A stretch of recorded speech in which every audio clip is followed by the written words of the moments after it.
Yes, I think it's probably to an extent been a long time coming. Credit Suisse has suffered from a lot of company-specific issues, self-inflicted damage, if you like. Cast your mind back to the hedge fund trading losses, the Greensill matter. So it's been under pressure for a while. It came out, did a rights issue towards the end of back of last year.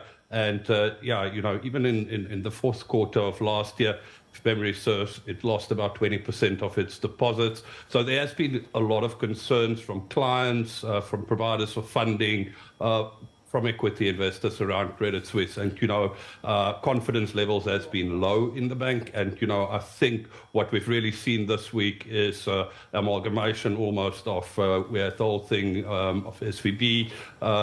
Then we had, like you guys mentioned, the Saudi National Bank saying they're not going to inject any further capital into Credit Suisse, and also to add insult to injury, Credit Suisse delayed the publication of its annual financials. And I think all of that combined really led to what we saw today, where especially its credit default swaps and the yields on its bonds shot up. And, I think that gave concerns to a lot of people about the viability of Credit Suisse as a going concern. If they have to fund themselves at these kind of levels implied by the CDS and by their bond yields, Credit Suisse wouldn't be. It's already probably going to be loss-making for 2024, but the extent of its losses will be such that its capital adequacy will come under threat.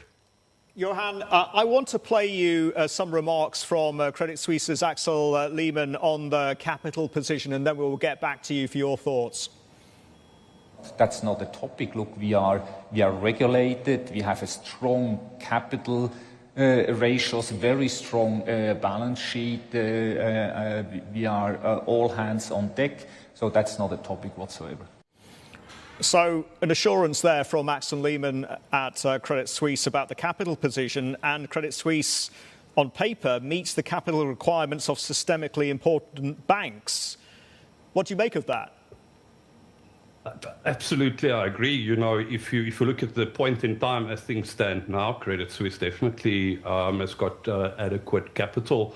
But, the concerns would really be, is it going to be, if it needs to fund itself at the levels that today's CDS and bond yields imply? Why are the markets doubting that when you look at the share reaction, and why are credit default swaps soaring? Well, because, I think there's really concerns. It's a spiral, There's concerns whether Credit Suisse can hang on to its clients. There's been rumors that they're having to pay up for deposits to keep hold of their clients.